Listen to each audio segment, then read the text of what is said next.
എല്ലാവർക്കും സലു കിച്ചണിലേക്ക് സ്വാഗതം. ഇന്നിപ്പോൾ രാവിലെ തന്നെ ഞാൻ എൻ്റെ ജോലികളെല്ലാം ഒന്ന് ഒതുക്കി മാറ്റാണ് കേട്ടോ. കാരണം ഇനിയിപ്പോൾ കിച്ചണിലേക്ക് എനിക്ക് കുക്ക് ചെയ്യാനായിട്ട് വരാൻ പറ്റത്തില്ല. ഞാനിവിടെ ഡീപ്പ് ക്ലീൻ ചെയ്യാൻ വേണ്ടിയിട്ട് ഒരു ഏജൻസിയുടെ അടുത്ത് ഏർപ്പാടാക്കിയിട്ടുണ്ട്. അവരിപ്പോൾ വരും. അപ്പം ഞാനിവിടെ ഒരു സവാളയും ഒരു 5 വെളുത്തുള്ളി അല്ലിയും ഒരു പച്ചമുളകും ചെറിയൊരു പീസ് ഇഞ്ചിയും ഈ ബട്ടറിലേക്ക് ഇട്ടിട്ട് നമുക്കൊന്ന് വഴറ്റി കൊടുക്കാം കേട്ടോ. അപ്പം ഈ രീതിയിൽ സവാളയൊക്കെ നമുക്ക് ഏത് രീതിയിൽ വേണമെങ്കിലും കട്ട് ചെയ്ത് വഴറ്റിയെടുക്കാം. അപ്പം ഇതിപ്പോൾ ഞാൻ റഫായിട്ട് ഇങ്ങനെയാണ് സവാള കട്ട് ചെയ്തെടുത്തിരിക്കുന്നത്. പിന്നെ ഇതിലേക്ക് ഒരു തക്കാളിയും ഒരു 3 വറ്റൽമുളകും ഒരു കൈപ്പിടി കാഷ്നട്ടും എടുത്തിട്ടുണ്ട് കേട്ടോ. കാഷ്നട്ട് മസ്റ്റായിട്ട് നമുക്ക് ഇതിലേക്ക് വേണമെങ്കിൽ മാത്രമേ നല്ല ടേസ്റ്റ് ഉണ്ടാകത്തുള്ളൂ കേട്ടോ. എന്നിട്ട് നമുക്ക് ഇതുപോലെ ഒന്ന് വഴറ്റി കൊടുക്കണം. അപ്പോൾ ഇത് ഇവിടെ വഴണ്ട് വരുന്ന ആ ഒരു സമയത്ത് നമുക്കിനിയിപ്പം ഇതിലേക്ക് പൊടികൾ ചേർത്ത് കൊടുക്കാം കേട്ടോ. ഒരുപാട് പൊടികളൊന്നും നമ്മൾ ഇതിലേക്ക് ചേർക്കത്തില്ല. ഞാനിവിടെ 1 ടേബിൾ സ്പൂൺ വീതം കാശ്മീരി ചില്ലി പൗഡറും മല്ലിപ്പൊടിയും പിന്നെ 1/2 ടീസ്പൂൺ മഞ്ഞൾപ്പൊടിയും 3/4 ടീസ്പൂൺ ഗരം മസാല പൊടിയും പാകത്തിനുള്ള ഉപ്പും എടുത്തിട്ടുണ്ടായിരുന്നു. എല്ലാം കൂടി ഇതിലേക്ക് ഇട്ട ശേഷം നമുക്ക് വീണ്ടും ഒന്ന് വഴറ്റി കൊടുക്കാം. മീഡിയം ഫ്ലെയിമിൽ വെച്ചിട്ട് വേണം നമ്മളിത് വഴറ്റിയെടുക്കാനുള്ളത്. വഴറ്റിയെടുക്കുമ്പോഴേക്ക് പൊടികൾ കരിഞ്ഞു പോകാതിരിക്കാൻ പ്രത്യേകം ശ്രദ്ധിച്ചേക്കണേ. അങ്ങനെ കരിഞ്ഞു പോയി കഴിഞ്ഞാൽ ശരിക്കും പറഞ്ഞാൽ ഇതിൻ്റെ ടേസ്റ്റ് ആകെ മാറിപ്പോകും കേട്ടോ. അപ്പോൾ ഇത്രയും മാത്രം മതി. ഇനിയിപ്പോൾ നമുക്ക് ഗ്യാസ് ഓഫ് ചെയ്ത ശേഷം ഇത് നന്നായിട്ട് തണുക്കാനായിട്ട് വെക്കാം. തണുത്ത് കഴിഞ്ഞാൽ നമുക്കിത് മിക്സിയുടെ ജാറിലേക്ക് ഇട്ടിട്ട് ഇനിയിപ്പം ഇത് അരച്ചെടുക്കണം. അതുകൊണ്ടാണ് ഞാൻ പറഞ്ഞത് സവോള ഏത് രീതിയിൽ വേണമെങ്കിലും നമുക്കിത് അരിഞ്ഞെടുക്കാം എന്നുള്ളത്. അപ്പോൾ കുട്ടികൾക്കൊക്കെ എന്തായാലും ഉറപ്പായിട്ട് ഇഷ്ടപ്പെടുന്ന ഒരു ഐറ്റം തന്നെ ആയിരിക്കും. അപ്പം ഞാൻ ഇതെല്ലാം മസാലയെല്ലാം ഇതിലേക്ക് ഇട്ടിട്ടുണ്ട്. ഇനി നമുക്കിതിലേക്ക് അരച്ചെടുക്കാൻ പാകത്തിനുള്ള വെള്ളം ഒഴിച്ചു കൊടുക്കാം. ഇനി നല്ലതുപോലെ ഇതൊന്ന് അരച്ചെടുക്കണം കേട്ടോ. അപ്പം ഞാൻ പാന് അടുപ്പത്തേക്ക് വെച്ചിട്ട് ഇതിലേക്ക് നമുക്ക് 2 ടേബിൾ സ്പൂൺ ബട്ടറാണ് ഇട്ടെടുത്തിട്ട് നമുക്ക് 200 ഗ്രാമിൻ്റെ പനീർ കട്ട് ചെയ്തെടുത്തതാണ്. ഇനി ഇതെല്ലാം ചേർത്തൊന്ന് വഴറ്റി കൊടുക്കാം കേട്ടോ. അപ്പോൾ വഴറ്റുമ്പോൾ പനീർ പൊടിഞ്ഞു പോകാതിരിക്കാൻ പ്രത്യേകം ശ്രദ്ധിച്ചേക്കണം. ഇതുപോലെ ഒന്ന് വഴറ്റി കൊടുക്കണം. അതായത് ഇതിൻ്റെ ആ ഒരു വൈറ്റ് കളറ് ചെറുതായിട്ടൊന്ന് മാറുന്നത് വരെ ഒന്ന് വഴറ്റി കൊടുത്താൽ മതി. ആ ബട്ടറിൽ കിടന്ന പനീറിന് ആ ഒരു ഫ്ലേവർ കിട്ടാൻ വേണ്ടിയിട്ടാണ് ഇങ്ങനെ ചെയ്യുന്നത് കേട്ടോ. ഇനി നമുക്ക് ഇത്ര മാത്രം മതി. അരച്ച് വെച്ചിരിക്കുന്ന അരപ്പ് സാധാരണഗതിയിൽ നമ്മൾ അരിച്ചാണ് ഇതിലേക്ക് ഒഴിക്കുന്നത്. ഇന്നിപ്പം ഞാൻ പറഞ്ഞില്ലേ കുറച്ച് വ്യത്യസ്തമായിട്ടുള്ള രീതിയിലാണ് ഉണ്ടാക്കണതെന്ന്. നമ്മൾ അരിക്കാതെ തന്നെ ഡയറക്റ്റ് ഈ അരപ്പ് ഇതിലേക്ക് ഒഴിച്ചു കൊടുക്കുകയാണ് ചെയ്യണത്. നല്ല കുറുക്കുള്ള കറിയാണേ. പിന്നെ നമ്മൾ ഇതിലേക്ക് 1 ടേബിൾ സ്പൂൺ പഞ്ചസാരയും കൂടി ചേർത്ത് കൊടുക്കും കേട്ടോ. നമ്മൾ കണ്ടിട്ടില്ലേ ബട്ടർ ചിക്കന് ബട്ടർ പനീറൊക്കെ കഴിക്കുമ്പോൾ ചെറിയൊരു സ്വീറ്റ് ഉള്ളത്, അത് പഞ്ചസാര ഇതിലേക്ക് ചേർക്കുന്നത് കൊണ്ടാണ് കേട്ടോ. അപ്പോൾ അതും കൂടി ചേർത്ത് നല്ലതുപോലെ ഇളക്കി കൊടുക്കാം. ഇളക്കി കൊടുത്ത ശേഷം ഇനി ഇതിലേക്ക് നമുക്ക് മെയിനായിട്ട് വേണ്ടത് കസൂരി മേത്തിയാണ് കേട്ടോ. കസൂരി മേത്തിയൊക്കെ ഇടുമ്പോഴേ ശരിക്കും ബട്ടർ ചിക്കൻ്റെയും ബട്ടർ പനീറിൻ്റെയൊക്കെ നല്ല മണവും ടേസ്റ്റും ഒക്കെ കിട്ടത്തുള്ളൂ. അപ്പോൾ ചിക്കനാണ് നിങ്ങൾ യൂസ് ചെയ്യുന്നതെങ്കിലും ഈ ഒരു രീതിയിൽ തന്നെ ചെയ്താൽ മതി. ചിക്കൻ ആദ്യം ഒന്ന് നമ്മൾ വഴറ്റി വെന്ത ശേഷം നമ്മൾ ആഡ് ചെയ്യണം. ആ ഒരു വ്യത്യാസം മാത്രമേ ഉള്ളൂ കേട്ടോ. അപ്പം ഇതുപോലെ ഒന്ന് ഇളക്കി കൊടുക്കണം. അപ്പം ഞാൻ ഇളക്കി നല്ല ഒരു തിള വരുന്നുണ്ട്. അപ്പം ഈ സമയം നമുക്ക് ഇതിലേക്ക് ഫ്രഷ് ക്രീം ചേർത്ത് കൊടുക്കാം. ഇതിപ്പം ഞാൻ വീട്ടിൽ തന്നെ ഉണ്ടാക്കിയെടുത്ത ഫ്രഷ് ക്രീമാണ്. അപ്പം ഇതിൻ്റെ വീഡിയോ ഞാൻ യൂട്യൂബ് ഷോർട്ടിലും ഇൻസ്റ്റാ റീലിലും ഒക്കെ ഇട്ടിട്ടുണ്ട്. നിങ്ങൾ അവിടെ പോയി കഴിഞ്ഞാൽ നിങ്ങൾക്ക് കാണാൻ പറ്റും കേട്ടോ. ഹോം മെയ്ഡ് ഫ്രഷ് ക്രീം എങ്ങനെയാണ് ഉണ്ടാക്കുന്നതെന്ന്. ശരിക്കും അടിപൊളിയാണ്. നമ്മൾ പുറത്തുനിന്നൊന്നും വാങ്ങിക്കേണ്ട ആവശ്യമില്ല കേട്ടോ. അപ്പം ഫ്രഷ് ക്രീം മീതയിട്ട് എടുക്കുമ്പോൾ നമ്മുടെ ബട്ടർ പനീർ റെഡി. നോമ്പിന് മുന്നോടിയായി വീടെല്ലാം നല്ലതുപോലെ ഒന്ന് ഡീപ്പ് ക്ലീൻ ചെയ്യാൻ വേണ്ടിയിട്ട് ഞാൻ ഈ ഒരു ഏജൻസിയാണ് ഏൽപ്പിച്ചത്. ഒരാഴ്ച മുൻപേ തന്നെ ഞാൻ പറഞ്ഞ് ബുക്ക് ചെയ്തിട്ടുണ്ടായിരുന്നു. അപ്പം ഇന്നവർ വരും എന്ന് പറഞ്ഞു. അങ്ങനെ ഇപ്പം കംപ്ലീറ്റ് എക്യുപ്മെൻറ്റ്സും ഒക്കെ ആയിട്ട് ആൾക്കാർ എത്തിയിട്ടുണ്ട്. ശരിക്ക് നമ്മൾ വിചാരിക്കും നമ്മുടെ വീട്ടിൻ്റെ അകത്ത് പൊടിയും വലയും ഒന്നുമില്ല, നമ്മളെല്ലാം എന്നും നമ്മൾ ക്ലീൻ ചെയ്യുന്നതല്ലേ എന്നൊക്കെ നമ്മൾ പലരും ചിന്തിക്കാറുണ്ട്. പക്ഷേ വർഷത്തിലൊരിക്കൽ ഇതുപോലെയുള്ള ഒരു ഡീപ്പ് ക്ലീനിങ് നല്ലത് തന്നെയാണെന്നാണ് എൻ്റെ ഒരു അഭിപ്രായം കേട്ടോ. കാരണം എന്ന് പറഞ്ഞാൽ നമ്മളുടെ കണ്ണ് എത്തിപ്പെടാത്ത സ്ഥലങ്ങളൊക്കെ ഉണ്ടാവും. അതുപോലെ നമ്മളുടെ കണ്ണും കൈയും എത്തിപ്പെടാത്ത സ്ഥലങ്ങളിൽ വരെ ഇവർ ഇതുപോലെ എല്ലാം മാറ്റിയിട്ടൊക്കെ ക്ലീൻ ചെയ്യും. ഇപ്പം നമ്മളൊന്നും എപ്പോഴും ക്ലീൻ ചെയ്യുമ്പോഴേക്കും ഇപ്പം നല്ല വെയിറ്റുള്ള ബെഡൊന്നും എപ്പോഴും ഒന്നും എടുത്തൊന്നും മാറ്റിയൊന്നും ക്ലീനിങ് നടക്കത്തില്ല. അതുപോലെ ബെഡ് നീക്കിയിട്ടൊന്നും നടക്കത്തില്ല. അത്യാവശ്യം നല്ല വെയിറ്റുള്ള ബെഡാണ്. അപ്പോൾ എനിക്കിത് മസ്റ്റായിട്ട് വേണമായിരുന്നു. കാരണം അത് നീക്കിയൊക്കെ എല്ലാം ഒന്ന് നല്ലതുപോലെ ഒന്ന് ക്ലീൻ ചെയ്തൊക്കെ എടുക്കണമല്ലോ. പ്രത്യേകിച്ച് ഈ കുഞ്ഞുങ്ങളൊക്കെ ഉള്ള വീടുകളാകുമ്പോൾ നമ്മളത് പ്രത്യേകം ശ്രദ്ധിക്കുക തന്നെ വേണം കേട്ടോ. അപ്പം എന്താ അവർ എല്ലാം വലയടിച്ച് തന്നെയാണ് എല്ലാം നല്ലതുപോലെയൊക്കെ ക്ലീൻ ചെയ്യണത്. അതായത് എവിടെയും ഒരു ശകലം പോലും പൊടിയില്ലാത്ത രീതിയിൽ തന്നെ തുടച്ച് വൃത്തിയാക്കും. ബെഡ്റൂം ആയാലും ബാത്റൂം ആയാലും എല്ലാം ഇതാ മോപ്പ് ചെയ്യുന്നുണ്ട്. ഞാൻ ഈ ഒരു ടൈം തിരഞ്ഞെടുക്കാനുള്ള കാര്യം എന്ന് പറഞ്ഞാൽ ഇപ്പോൾ നോമ്പിന് മുന്നോടിയായിട്ട് ഇവരെല്ലാം ക്ലീൻ ചെയ്ത് വെക്കുകയാണെങ്കിൽ പിന്നെ നമുക്ക് ഒരു അഡീഷണൽ ആയിട്ടൊരു ക്ലീനിങ്ങിൻ്റെ ഒന്നും ആവശ്യമില്ല. പിന്നെ മെയിനായിട്ട് ഞാൻ അവരെ കോണ്ടാക്ട് ചെയ്തതെന്ന് വെച്ചാൽ ഇപ്പോൾ നമ്മളുടെ സോഫ, അതുപോലെ തന്നെ കാർപ്പറ്റ്, അലമാരയുടെ ഉൾഭാഗം, അതുപോലെ തന്നെ മെയിനായിട്ട് വാട്ടർ ടാങ്കിൻ്റെ ഉൾഭാഗവും പുറവശവും എല്ലാം ഇവർ നല്ലതുപോലെ കഴുകി തുടച്ച് വൃത്തിയാക്കി തരും. അപ്പം നമുക്ക് ഈ നോമ്പിന് മുന്നോടിയായിട്ട് നമ്മളുടെ വീട് ഇത്രയും നല്ല നീറ്റായിട്ടിരിക്കുമ്പം ശരിക്കും പറഞ്ഞാൽ മനസ്സിനും കാണുമ്പോൾ നല്ലൊരു സമാധാനവും ആശ്വാസവും ഒക്കെ തോന്നും. പിന്നെ ഈ മഴക്കാലമായപ്പോഴേക്ക് ഈ പർഗോളയുടെ അവിടെയൊക്കെ ചെറുതായിട്ട് ഇങ്ങനെ അഴുക്ക് പിടിച്ചിട്ടുണ്ടായിരുന്നു. അപ്പം ഇതൊക്കെ അവർ നല്ലതുപോലെ ഒന്ന് വാഷ് ചെയ്ത് എടുക്കുകയാണ് കേട്ടാ. ഇപ്പം കാറ്റൊക്കെ വരുമ്പോഴേക്കും ഇവിടെ ഭയങ്കര പ്രശ്നമാണ് കേട്ടാ. ഇവിടെ നമ്മുടെ വീട്ടിനെ സംബന്ധിച്ച് നല്ല കാറ്റാണ് എപ്പോഴും. അപ്പം ഈ അഴുക്കൊന്നും ഇല്ലെങ്കിലും ഈ കാറ്റടിച്ചിട്ട് പൊടി വരത്തില്ലേ, അങ്ങനെയൊക്കെ വേണ്ട. ഇതുപോലെ മെഷീൻസ് വെച്ചിട്ടാണ് ഇവരിതെല്ലാം ക്ലീൻ ചെയ്തെടുക്കുന്നത് കേട്ടോ. പിന്നെ ലാസ്റ്റ് ഇതുപോലെ ഒന്ന് വൈപ്പ് ചെയ്തും എടുക്കുന്നുണ്ട്. പിന്നെ നമ്മൾ തന്നെ നമ്മളുടെ വീട് ക്ലീൻ ചെയ്യുമ്പോഴാണെങ്കിലും നമ്മളൊന്ന് ശ്രദ്ധിച്ചാൽ മതി, ഒരുപാട് അഴുക്കൊന്നും വരത്തില്ല കേട്ടോ. കാര്യം എന്ന് പറഞ്ഞാൽ നമ്മളിങ്ങനെ ഓരോ ദിവസം ഓരോ റൂം എടുത്ത് ഇത്ര ഏരിയ ഞാൻ ഇന്ന് ക്ലീൻ ചെയ്യും എന്നൊക്കെ അങ്ങനെ ഉദ്ദേശിച്ച് നമ്മൾ ചെയ്യുകയാണെങ്കിൽ അഴുക്കായിട്ടൊന്നും ഉണ്ടാകത്തില്ല. ഇവിടെ നമ്മുടെ വീടിനെ സംബന്ധിച്ച് അഴുക്കല്ല, ഞാൻ പറഞ്ഞില്ലേ ഡസ്റ്റാണ് കൂടുതലായിട്ട് വരുന്നത്. അത് ഈ കാറ്റടിച്ച് നല്ല ഡസ്റ്റാണേ. അപ്പം ഈ പർഗോളയൊക്കെ ഇതൊന്നും നമുക്ക് ക്ലീൻ ചെയ്യാൻ പറ്റുന്ന ഏരിയകളല്ല കേട്ടോ. അപ്പം അതാ ഞാൻ പറഞ്ഞത്, അങ്ങനെയുള്ള ഏരിയകളിലൊക്കെ ഇവർ നല്ല വൃത്തിയെല്ലാം ക്ലീൻ ചെയ്ത് എടുത്തൊക്കെ തരുന്നുണ്ട്. അതുപോലെ തന്നെ വാട്ടർ ടാങ്ക് ആയാലും എല്ലാം നല്ല വൃത്തിക്ക് തന്നെ എല്ലാം എടുക്കുന്നുണ്ട് കേട്ടോ. അങ്ങനെ വൈകുന്നേരം ആയപ്പോഴേക്ക് ഇവരുടെ ക്ലീനിങ്ങും കാര്യങ്ങളും ഒക്കെ കഴിഞ്ഞു. അങ്ങനെ ഇപ്പോൾ അവർ തിരിച്ചു പോവാണ്. ഇപ്പം ഇവരിപ്പം കുറച്ച് പേര് 10 പേരോളം വന്നിട്ടുണ്ടായിരുന്നു കേട്ടോ ഇവിടെ ക്ലീൻ ചെയ്യാനായിട്ട്. അപ്പോൾ ഇവർ ഇനിയിപ്പോൾ പോയി കഴിഞ്ഞ് കഴിഞ്ഞാൽ നമുക്ക് നമ്മളുടേതായിട്ട് ചെയ്യാനായിട്ട് കുറേ പണികളുണ്ട് കേട്ടോ. അത് ശരിക്കും പറഞ്ഞാൽ അതൊരു മെയിൻ ആണ്. ഇവരുടെ അടുത്ത് പറഞ്ഞിരുന്നുവെങ്കിൽ ഇവർ അതും കൂടി ചെയ്ത് തന്നേനായിരുന്നു. പക്ഷെ അത് ഇവർ ചെയ്താൽ അത്ര അങ്ങോട്ട് ശരിയാവത്തില്ല. അപ്പം അത് നമ്മൾ തന്നെ ചെയ്താൽ മാത്രമേ ശരിയാകത്തുള്ളൂ. എന്തായാലും ഞാൻ കാണിച്ചു തരാം. ഇവർ ചെയ്ത് ഇപ്പം യാത്ര പറഞ്ഞ് പോവാണ് കേട്ടോ. അപ്പം ഇവർ ചെയ്ത് കഴിഞ്ഞ ശേഷം എല്ലാം ഒന്ന് ഞാൻ ഓടിച്ച് കാണിച്ചു തരാം. ഇതൊക്കെ ഞാനും ഫാബിമോളും കൂടി രാത്രി ഇരുന്ന് എല്ലാം ഒന്ന് അറേഞ്ച് ചെയ്ത് വെച്ചതാണ് കേട്ടോ. ഞാൻ പറഞ്ഞില്ല, അവരുടെ അടുത്ത് പറഞ്ഞാൽ അവർ ചെയ്ത് തന്നേനായിരുന്നു. പക്ഷെ നമുക്കല്ലേ അറിയാവൂ ഓരോന്നും ഏതൊക്കെ സ്ഥാനത്ത് എങ്ങനെയൊക്കെ ഇരിക്കും എന്നുള്ളത്. അപ്പം ഞാനും ഫാബിമോളും ഉറങ്ങാതിരുന്ന് എല്ലാം ഒന്ന് അറേഞ്ച് ചെയ്ത് എല്ലാം എടുത്തു വെച്ചു. ഇപ്പം നല്ല നീറ്റായിട്ട് ക്ലീനായിട്ടൊക്കെ ഇരിക്കുന്നുണ്ട്. കാണുമ്പോൾ തന്നെ മനസ്സിലാവുമല്ലോ. അപ്പം ഇതുപോലെ നമ്മളുടെ വീട് ഓരോരോ ഭാഗങ്ങൾ ഓരോ ദിവസം ക്ലീൻ ചെയ്യുകയാണെങ്കിൽ ഇതുപോലെ ഡീപ്പ് ക്ലീനേഴ്സിനെ വർഷത്തിലൊരിക്കൽ നമ്മൾ ഇതുപോലെ ഒന്ന് വിളിച്ചു കഴിഞ്ഞാൽ മൊത്തത്തിൽ അവർ ഒന്ന് ക്ലീൻ ചെയ്തൊക്കെ തരും. നമ്മളുടെ കയ്യും കണ്ണും എത്താത്തിടങ്ങളിലൊക്കെ ക്ലീൻ ആയി കിട്ടും. എന്തായാലും വീടിപ്പം നല്ല സുന്ദരമായി. ഇന്നത്തെ ദിവസം എനിക്ക് രാവിലെ വലിയ തിരക്കൊന്നുമില്ല. കാരണം നിസാറയ്ക്ക് ഇന്നത്തെ കുക്കിംഗ് ഏറ്റെടുത്തിരിക്കുകയാണ്. അപ്പോൾ ഇന്നലെ അടിപൊളി ക്ലീനിങ് ഒക്കെ കഴിഞ്ഞപ്പോൾ ഞാൻ വിചാരിച്ചു നമ്മൾ റമദാൻ ഒരിക്കൽ തുടങ്ങാമെന്ന് വിചാരിച്ചു. ഞാൻ കുറേ കാലമായി കുക്ക് ചെയ്തിട്ട്. അപ്പം ഞാൻ പറഞ്ഞു സമി, ഞാൻ ഇന്ന് ഒരു ഹെൽത്തി നോമ്പ് തുറ പ്ലാറ്റർ ഉണ്ടാക്കാമെന്ന് വിചാരിക്കുന്നു. വെച്ചാൽ ഹെൽത്തി ആയിട്ടുള്ള കുറച്ച് സാധനങ്ങൾ വെച്ചിട്ട് ഒരു നോമ്പ് തുറ. നിസാറിക്കയുടെ ഒരു നമ്പറാണ് ഇതൊക്കെ. കാര്യം എന്താണെന്നറിയാവോ, ആദ്യം തന്നെ വന്ന് കുറച്ചൊരു പ്ലാറ്റർ എന്ന് പറഞ്ഞ റെസിപ്പി കാണിച്ചിട്ട് പിന്നെ ഇനി നോമ്പ് തുടങ്ങിക്കഴിഞ്ഞാൽ എനിക്ക് തോന്നണില്ല നിസാറിക്കായി ഇവിടെ കാണാൻ പറ്റും കേട്ടാ. ഇവര് പറയുന്നതാണ്, നിങ്ങൾക്ക് നോക്കാം. ഞാൻ ഹെൽത്തി ആയിട്ടുള്ള കാര്യങ്ങളൊക്കെ ഞാൻ കൊണ്ടുവരും. നിങ്ങൾ മുടങ്ങാതെ ഈ ചാനൽ കാണുക, നോയമ്പ് മൊത്തം നിങ്ങൾ കാണുക.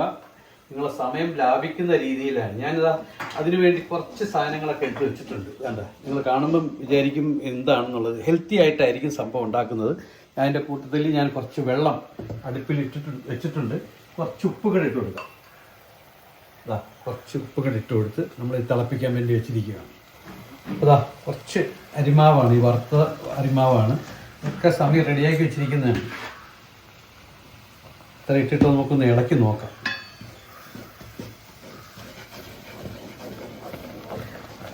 നിങ്ങൾക്കൊക്കെ അറിയാമല്ലോ, നിങ്ങൾ ഈ കാണുന്നവരെല്ലാം ഭയങ്കര കുക്കായിരിക്കും. ഇത്രയേ ഉള്ളൂ സംഭവം കേട്ടോ. നമ്മൾ ഈ സമയത്തിന് വില കൽപ്പിക്കണമെങ്കിൽ എങ്ങനെയെന്നറിയാം, ഒന്ന് ചെയ്തുകൊണ്ടിരിക്കുമ്പോൾ അടുത്ത ഒന്ന് ചെയ്യണം. ഇതിന്റെ കൂടെ നിങ്ങൾ ശ്രദ്ധിച്ചാൽ മതി എന്തൊക്കെയാണ് ഞാൻ ചെയ്യുന്നുള്ളത്, എന്തൊക്കെയാണ് സമയം ലാഭിക്കാൻ വേണ്ടി. അതിനാണ് ടൈം മാനേജ്മെന്റ് എന്ന് പറയുന്നത്. അതെ. അപ്പൊ ഇതൊന്ന് അവിടെ നിന്ന് സെറ്റ് ആവട്ടെ, ഒന്ന് മൂടി വെച്ച് കൊടുക്കാം. അപ്പോൾ അവിടെ നിന്ന് ശരിയായിക്കോളും. അപ്പം ആ സമയം കൊണ്ട് ഞാൻ ഇതൊന്ന് കട്ട് ചെയ്തെടുക്കാം. ഇതൊന്നും ഭയങ്കര പാടുള്ള കേസൊന്നുമല്ല. എല്ലാവരും ഈ കുക്കിംഗ് എന്ന് പറഞ്ഞാൽ ഭയങ്കര പാടുള്ള കേസാണെന്നുള്ളൊരു ധാരണയാണ്. അത് ഇൻട്രസ്റ്റ് ഇല്ലാതെ കുക്ക് ചെയ്യുന്നവർക്കാണ്. പിന്നെ നിസാറിനെ സംബന്ധിച്ച് ഇടത് കൈയാണ് കേട്ടാ.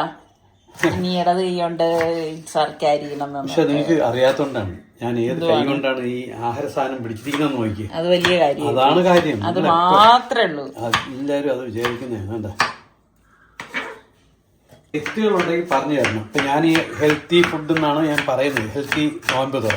അതിൻ്റെ അകത്ത് ചിലപ്പം ഹെൽത്തി അല്ലാത്ത എന്തെങ്കിലും ഉണ്ടെങ്കിൽ നിങ്ങൾ ഉടൻ പറയണം, കമൻറ്റ് ചെയ്യണം. അത് അപ്പം നമുക്ക് അടുത്തതിൽ തിരുത്താൻ പറ്റും.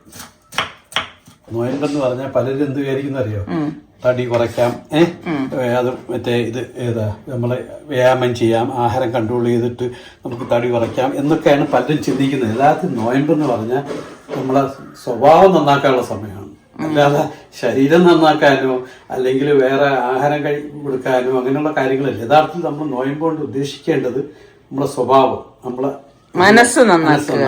അതാണ് ഏറ്റവും ഒരു കൊല്ലം നമ്മൾ ചെയ്ത പാവങ്ങളൊക്കെ പുറത്തു തരാനും അതുപോലെ ഇനിയും അതിലോട്ട് തെറ്റിലോട്ട് പോകാതിരിക്കാനൊക്കെ ഉള്ള ഒരു തയ്യാറെടുപ്പാണ്. മനസ്സ് ശുദ്ധമാക്കൽ, നമ്മുടെ മനസ്സും ആത്മീയമായിട്ടുള്ള ഒരു സംസ്കരണമാണ് നോയമ്പെന്ന് പറഞ്ഞു കഴിഞ്ഞാൽ. ടൈം മാനേജ്മെന്റിന്റെ കാര്യം പറഞ്ഞില്ലേ, പിന്നെ വീഡിയോ ലെങ്തി ആവണ്ടെന്ന് വെച്ചിട്ട് ഞാൻ ഈ ചിക്കൻ കുരുമുളകും ഉപ്പും ഇട്ടൊന്ന് വേവിച്ചെടുത്തതാണ്. എന്നിട്ട് ഷ്രെഡ് ചെയ്തെടുത്തു, വേണ്ട ചെറുതായിട്ട് ഇങ്ങനെ ഷ്രെഡ് ചെയ്തെടുത്തു. ഞാനൊരു പാൻ അടുപ്പിൽ വെച്ചിട്ടുണ്ട്, കുറച്ച് എണ്ണ ഒഴിച്ചു കൊടുക്കാം.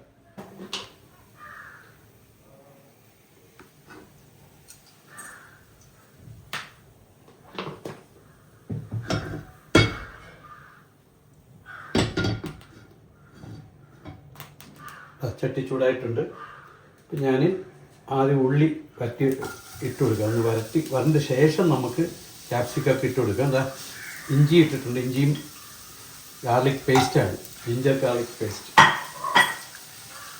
ഇത് നമ്മളിത് വലുതായിട്ടൊന്നും വരട്ടിയൊന്നും എടുക്കണ്ട, ചെറുതായിട്ടൊന്ന് ഗോൾഡൻ കളറൊന്നും വരെ ഒന്ന് കാത്തിരിക്കേണ്ട ആവശ്യമൊന്നുമില്ല. നമുക്കിത് കഴിക്കുമ്പോൾ നല്ല ക്രഞ്ചി ആയിട്ടൊക്കെ ഇരിക്കണം. എന്നിട്ടൊക്കെ ഒരു കാര്യം ചോദിച്ചത്, റമദാന് വേണ്ടി നിങ്ങൾ ഒരുക്കങ്ങളൊക്കെ ആയോ?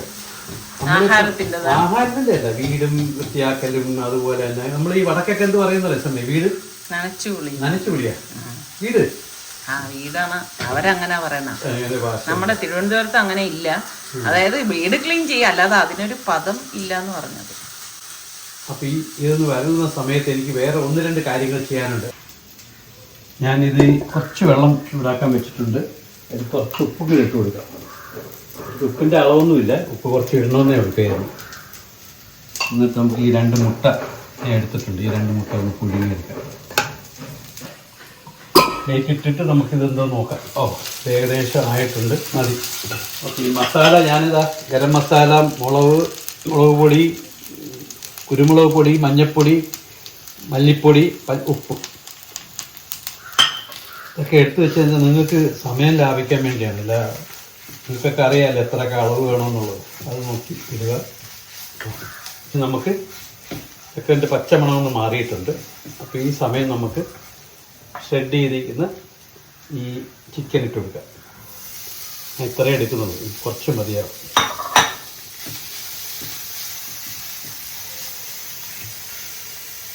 ഈ മസാലയൊക്കെ വളരെ കുറച്ചെടുത്തെന്തെന്നറിയാം, നോയമ്പ് പൊറിക്കുന്ന സമയമാകുമ്പോഴത്തേക്ക് നമ്മൾ വയറിനൊക്കെ ഒരു ആശ്വാസം വേണം. അല്ല കൂടുതൽ മസാലയൊക്കെ ഇട്ട് കഴിഞ്ഞാൽ വയറ് ചിലർ പറയും കാന്തു എന്നൊക്കെ പറയും. നിങ്ങളുടെ നാട്ടിൽ അങ്ങനെ തന്നെ പറയും, ആന്തു വന്നു കാന്തു എന്നൊക്കെ പറയും. ഇത് വെന്തതായതുകൊണ്ട് വേറെ ഒന്നും വേണ്ട. മാന്തുകയല്ല, ആന്തുക എന്ന് പറയും. ഒരു കത്തല് ഉണ്ടാവും, നമ്മൾ പറയും പുകച്ചിലെന്ന് പറയും. പല രീതിയിൽ പല നാട്ടിൽ പല ഇത്. ഞാൻ ഉപ്പുണ്ടാകും നോക്കിയോട്ടെ, ഒരു സംശയം. നമ്മൾ ചിക്കനിൽ ഉപ്പും ഒക്കെ ഇട്ടതുകൊണ്ട് അതിന് ആവശ്യമില്ല, കറക്റ്റായി. അത്രയേ ഉള്ളൂ സംഭവം. ഇത് നമുക്ക് വേണ്ടത് എന്താണെന്നറിയാം, ക്യാപ്സിക്കം ഉണ്ടല്ലോ, ഞാൻ അവസാനം ഇടാന്ന് പറഞ്ഞാൽ കുറച്ച് കരിമുരാന്ന് ഇരിക്കട്ടെ എന്ന് വെച്ചിട്ടാണ്. പച്ചമുളകും ഉണ്ട് അതിനകത്ത്.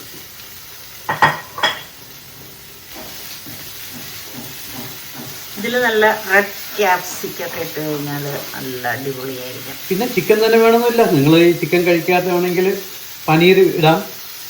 പിന്നെ വേറെ കുറച്ചുകൂടെ മട്ടൺ വേവിച്ച്, മട്ടനില്ല, ചിക്കൻ ഇല്ല, സോറി, ബീഫ്.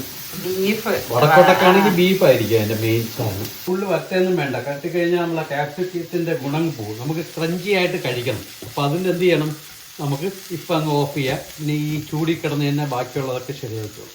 ഞാൻ ഓഫ് ചെയ്യും. നമുക്ക് കുറച്ച് വെള്ളം വീണ്ടും ചൂടാക്കാൻ വെക്കുന്നതാണ്. അതിരിക്കട്ടെ, ഇവിടെ തിളയ്ക്കുന്ന സമയം കൊണ്ട് നമുക്ക് ബാക്കി കുറച്ച് പണിയും കൂടിയുണ്ട്.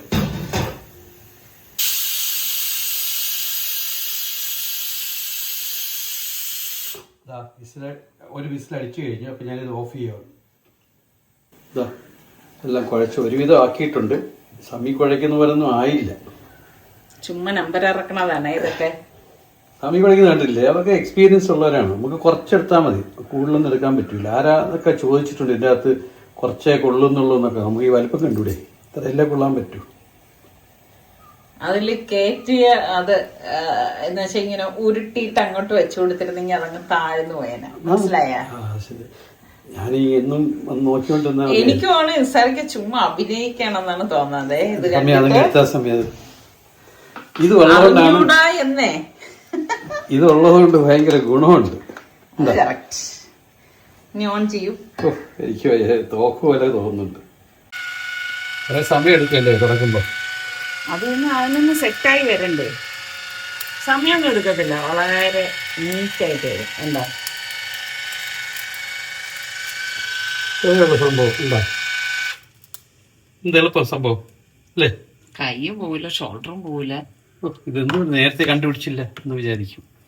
ഇനി വേറെ ഒന്നുമില്ല, ഇത് തന്നെ. ഇതിനെ നമുക്ക് നടുക്ക് കുറച്ച് വെക്കണം. എന്താ നിങ്ങൾക്ക് എത്ര വേണം ഫില്ലിങ് അതനുസരിച്ച്. ഇത് സംഭവം നിങ്ങൾക്ക് ഓർമ്മയുണ്ടാവും. സമയം ഒരു 4-5 വർഷം മുമ്പ് അല്ലേ? 4-5 അല്ല, അതിലും കൂടുതൽ. അതിൽ നിന്ന് അടിച്ചു മാറ്റിയതാണ് ഞാൻ. ഈ സംഭവം ഇങ്ങനെ ആക്കുക, മടക്കി ഒന്നും കൂടി മടക്കി. ഇത്രയുള്ള സംഭവം ഉണ്ടോ? ഇത് നമ്മുടെ നാട്ടിലെ സംഭവമല്ല, ശ്രീലങ്കൻ. അതിൽ പറഞ്ഞ ഞാൻ കേട്ട് ശ്രീലങ്കൻ. ഒരിക്കലും നമുക്ക് ശ്രീലങ്ക ഓരോന്ന് പോണം കേട്ടോ. അപ്പൊ ഇതിന്റെ വെക്കട്ടെ, വെച്ചോട്ടോ, ഇതിൽ വെക്കാം.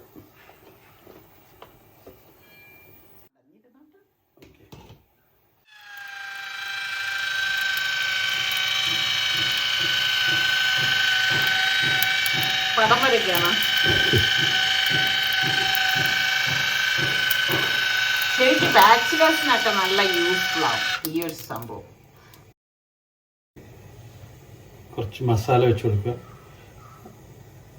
ഇത് സമയം ഉണ്ടാക്കിയാൽ കുറച്ച് ഡീസൻ്റ് ആയിട്ടൊക്കെ ചെയ്യുമായിരിക്കും. നമ്മൾ ഇത്രയൊക്കെ നമുക്ക് കഴിവുള്ളൂ. ഇടക്കിടക്ക് സുഖിപ്പിക്കുവേ. പടച്ചോ, എല്ലാവർക്കും എല്ലാ ഗുണങ്ങളും കൊടുക്കൂലല്ലോ. വെച്ചു കൊടുക്കുക. പിന്നെ വളരെ എളുപ്പം നമ്മളിങ്ങനെ ഇതിനെ തന്നെ ഇങ്ങനെ വെച്ചിട്ട് ഇങ്ങനെ വെച്ചിട്ട് കയ്യിലൊക്കെ മാവായല്ലോ.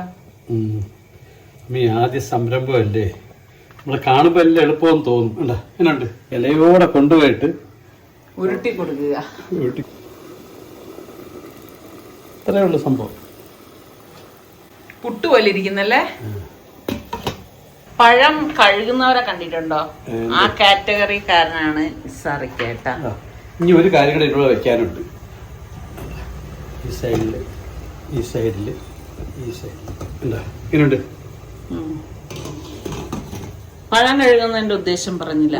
പല അണുക്കളും കാര്യങ്ങളൊക്കെ. അടുത്ത പരിപാടി ഞാൻ നേരത്തെ പറഞ്ഞില്ല സമയം. ഒരു സാധനം നമുക്ക് നേരത്തെ പ്ലാനിങ് വേണം, എന്തൊക്കെയാണ് ഉണ്ടാക്കാൻ പോകണമെന്നുള്ളത്. അല്ലാതെ അതിന്റെ ആവി വരുന്നത് വരെ കാത്ത് അതിന്റെ മൂട്ടിയിരിക്കേണ്ട കാര്യമൊന്നുമില്ല. ഒന്ന് കഴിയുമ്പോൾ അടുത്തൊന്ന് ചെയ്യുക, പടപടാന്ന് ചെയ്യുക. ഇപ്പൊ നീ പറയുമ്പോ പിള്ളേരെല്ലാം, ഞാനും നിസാറിക്കായും നല്ല പ്ലാനിങ്ങോട് കൂടി തന്നെയാണ് ഓരോ കാര്യങ്ങളൊക്കെ ചെയ്യുന്നത്. ഒന്ന് കഴിയട്ടെ. പക്ഷെ ഇവിടെ നമ്മള് മക്കളടുത്തും അങ്ങനെ തന്നെ പറയണത്, എല്ലാത്തിനും ഒരു പ്ലാനിങ് വേണം എന്നുള്ളത്. ഈ പ്ലാനിങ്ങോട് കൂടി ചെയ്യുന്ന ഒരാളെന്ന് വെച്ചിട്ടുണ്ടെങ്കിൽ നമ്മുടെ സുൽത്താൻ, അവൻ പ്ലാനിങ്ങോട് കൂടിയാണ് കാര്യങ്ങളൊക്കെ ചെയ്യുന്നത്. പക്ഷെ സൽമാനും റിസ്വാനും കുറച്ചിങ്ങനെ മന്ദഗതിയാണ് ഇത് അവര് കേട്ടോണ്ടിരിക്കുകയാണെങ്കിലേ. അവര് പഴയ വീഡിയോ ഒക്കെ കൊണ്ടുവരും സമയം ലോക്ക്ഡൌണിന് സമ്മാനം വരെ കിട്ടിയിട്ടുള്ളതാണ്. അത് ശരിയാണ്.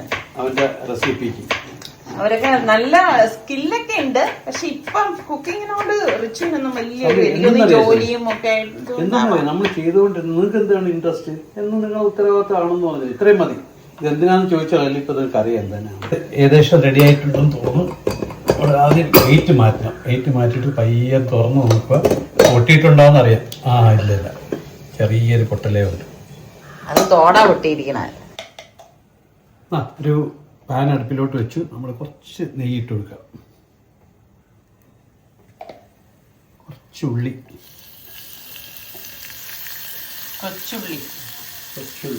അത് കൊച്ചുള്ളി വെച്ച് ഇതിൽ സവാളയിൽ പോലും ചെറിയ ഉള്ളികളുണ്ട്. ഷാലോട്ട്സ് എന്താന്ന് വിചാരിക്കും ആൾക്കാർ.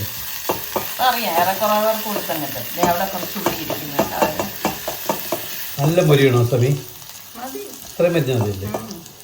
അപ്പം ഇതിൻ്റെ അകത്ത് നമ്മൾ ആ ഒരു സമയത്താണ് നമുക്ക് കഴുകി വെച്ചിരിക്കുന്ന നമ്മളെ കിസ്മിസ് അണ്ടിപ്പരിപ്പ് കൂടെ ഇട്ട് കൊടുക്കാം. അണ്ടിപ്പരിപ്പ് എപ്പോഴും കൂടുതൽ ഇടുവേ, കാരണം അത് കഴിക്കുന്ന ഉണ്ടാക്കുന്ന ആളുകൾ എൻ്റെ ഇഷ്ടമാണ്.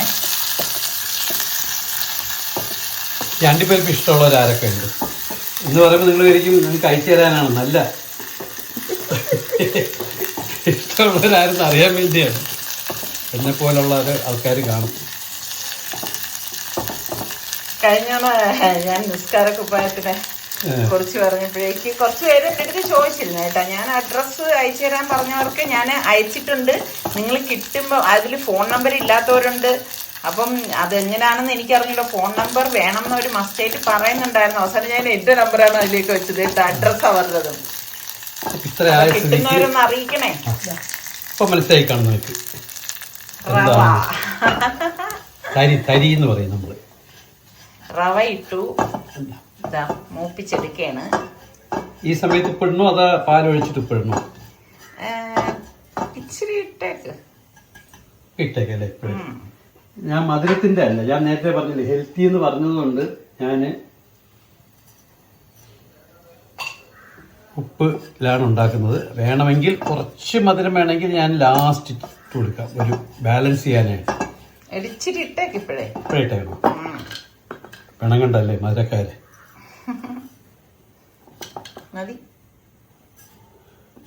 നിങ്ങൾ പറയണം ഇതിനകത്ത് ഹെൽത്തി അല്ലാത്ത എന്തൊക്കെ ഞാൻ ചെയ്തിട്ടുണ്ടോ. ഞാൻ ഹെൽത്തി എന്നുള്ളതാണ് ടൈറ്റിൽ കൊടുത്തത്. അത് നമുക്ക് പാലൊഴിച്ചിട്ടാം.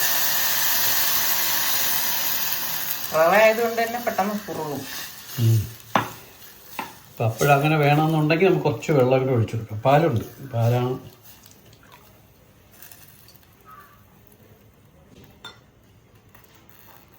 ഏലക്കപ്പൊടി അവസാനം ഇട്ട് കൊടുത്താലും മതി. ഞാൻ ഇപ്പോഴേ ഇടുകയാണ്. കാര്യം എന്നറിയോ, ഞാൻ പലപ്പോഴും കുക്ക് ചെയ്ത് കഴിഞ്ഞ ശേഷം നോക്കുമ്പോൾ കുറച്ച് സാധനം ബാക്കിയാണ്. അങ്ങനെയുള്ളവരൊക്കെ പറയും, എനിക്കും അങ്ങനെയൊക്കെ സംഭവിക്കാറുണ്ട്. എല്ലാം കഴിഞ്ഞ് നോക്കുമ്പോഴത്തേക്ക് അയ്യോ ഇത് ഇട്ടില്ലല്ലോ എന്ന് ആയിരിക്കും. എടുത്തു വെക്കുവേ, മറന്നു പോകും. ഇത് കുറുവാണെങ്കിൽ നമുക്ക് കുറച്ചുകൂടെ വെള്ളം കഴിഞ്ഞിട്ട് തിളച്ച് വരുമ്പോഴത്തേക്ക് നമുക്കൊരു പാത്രത്തിലോട്ട് മാറ്റാം. നമുക്ക് നോയമ്പ് ഉറപ്പ് എന്ന് പറയുമ്പോഴത്തേക്ക് എന്തെങ്കിലും കുറച്ച് ഫ്രൂട്ട്സ് വേണമല്ലോ. അപ്പൊ അതിനൊരു വെറൈറ്റി ഉണ്ടാക്കാന്ന് വെച്ചാൽ വീട്ടിൽ എന്തൊക്കെ ഉണ്ടോ അത് മതി. എല്ലാം ഇന്ന സാധനം വേണമെന്ന് നിർബന്ധമൊന്നുമില്ല. കുറച്ച് പൈനാപ്പിള്, കുറച്ച് ആപ്പിൾ ഉണ്ടായിരുന്നു. ഇതെല്ലാം ഇവിടെ ഉണ്ടായിരുന്നോണ്ട് ഇവിടെ ഫ്രൂട്ട്സിന്റെ ആളാണ്. നിസാറിക്ക, സൽമാൻ, സനക്കുട്ടി, ഗ്രേപ്സ് ഇത്രയുണ്ട്. നമുക്കിതിനൊരു വെറൈറ്റി കൊണ്ടുവരാൻ വേണ്ടി നമുക്ക് എന്ത് ചെയ്യണം, കുറച്ച് ഒരു നാരങ്ങ ഒന്ന് പിഴിഞ്ഞ് ഒഴിച്ചു കൊടുക്കാം. പിന്നെ നമുക്ക് കുറച്ച് കുരുമുളക്, ഇതൊക്കെ വയറിന് നല്ലതാണ്. സമയത്ത് കുരുമുളക് കുഴപ്പമില്ല. കുഴപ്പമുളക് എപ്പോഴും നല്ലതാണ്, അതൊന്നും കുഴപ്പമില്ല. കുറച്ച് ഉപ്പ്, നമ്മൾ ഈ ഞാൻ പറഞ്ഞല്ലോ എന്തെങ്കിലും അൺഹെൽത്തി ആയിട്ട് എന്തെങ്കിലും ഉണ്ടെങ്കിൽ പറയണം. ഉപ്പ് ഇട്ട് ഒന്ന് ഇളകി കൊടുക്കുക. പിന്നെ അത് വേറെന്തോ ചാറ്റ് മസാല അതൊക്കെ ഇടുന്നവരുണ്ട്, അതൊക്കെ ഇടാം. അതില്ലേ, അതുണ്ടെങ്കിൽ അതിടും, ഇല്ലെങ്കിൽ ഇല്ല, വേണ്ട. ഞാനിവിടെ ഉള്ളതൊന്നും വെളിയിൽ നിന്ന് കൊണ്ടുവന്നതല്ല. ഫ്രിഡ്ജിൽ സമയം കുറച്ച് സാധനങ്ങളൊക്കെ വാങ്ങിച്ചു വെച്ചിട്ടുണ്ടായിരുന്നു. അതിൽ നിന്നൊക്കെ അടിച്ചു മാറ്റിയ സാധനങ്ങളാണ്. പിന്നെ കുറച്ച് തേനൊക്കെ ഒഴിക്കുകയാണെങ്കിൽ കുറച്ചുകൂടി ഭംഗിയായിരിക്കും. എന്നിട്ട് നമുക്ക് ഇതുപോലെ ഒരു ബൗളിലോട്ട് ഇട്ട് ഒരു ഫോർക്ക് ഇവിടെ വെച്ച് കൊടുത്തു കഴിഞ്ഞാൽ സംഭവം ഇടില്ല.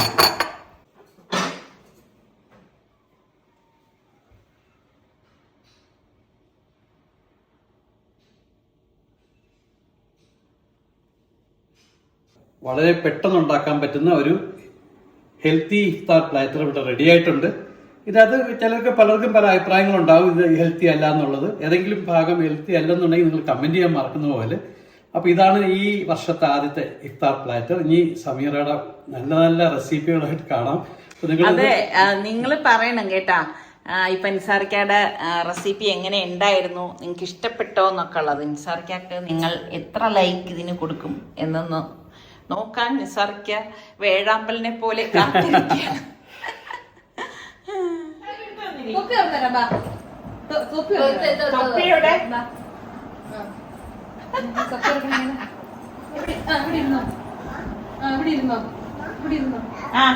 അവിടെ ഇരുന്നു. ഓ, അവിടെ ഇരുത്താൻ പിടിച്ചിരുത്തണം ഇന്ന് കാണിക്കുന്ന ആക്ഷൻ.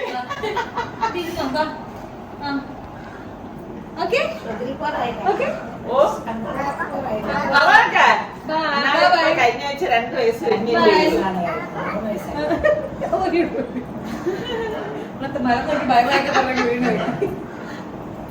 നീ പോണായിട്ടാ കൂടെ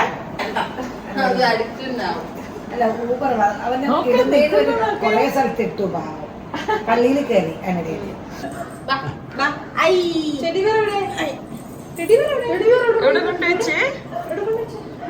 സേവ് ചെയ്ത് വെച്ചാ. അപ്പം നമ്മളുടെ ദുബായിലെ എൻ്റെ ക്ലോസ് ഫ്രണ്ടും മോളുമാണ് കേട്ടാ. അപ്പം അങ്ങനെ വന്നപ്പോഴേക്ക് ഇതാ സനമോള് പെട്ടെന്ന് അങ്ങ് ഇണങ്ങി കേട്ടാ. ഇണങ്ങി ഇതേ ഗ്രൂപ്പ് ഫോട്ടോ ഒക്കെ എടുത്ത് നമ്മള്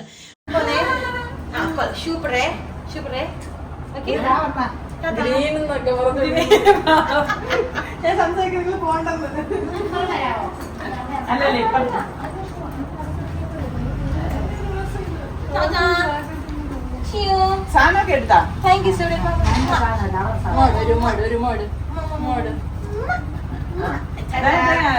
ശരിക്കും പറഞ്ഞാൽ നമുക്കറിഞ്ഞൂടെ ഗൾഫിൽ നിന്നൊക്കെ വന്നു കഴിയുമ്പോൾ നല്ല തിരക്കാണ്. അതിൻ്റെ ഇടയിലും നമ്മളെ കാണാനൊക്കെ വരിക എന്ന് പറയുമ്പം ശരിക്കും ഒത്തിരി സന്തോഷം തന്നെയാണ്. അങ്ങനെ ഇപ്പം ഞാൻ പറഞ്ഞു രാത്രി നിന്ന് ഭക്ഷണമൊക്കെ കഴിച്ചിട്ട് പോകാമെന്ന് പറഞ്ഞപ്പോൾ അവർക്ക് ഒരുപാട് ആവശ്യങ്ങളുണ്ട്. അതുകൊണ്ട് പിന്നെ അതിൻ്റെ ഇടയിൽ ഓടി നമ്മളെ കാണാൻ വേണ്ടിയിട്ട് വന്നതാണ് കേട്ടാ. അങ്ങനെ ഇപ്പം ഇതാ അവര് യാത്ര പറഞ്ഞ് പോവാണ്.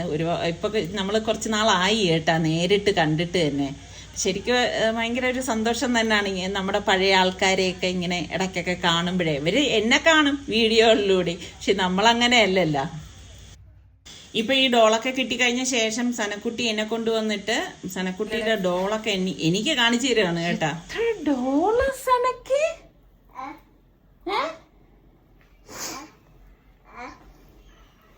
എവിടെ കിടക്കണം എങ്ങനെ സന?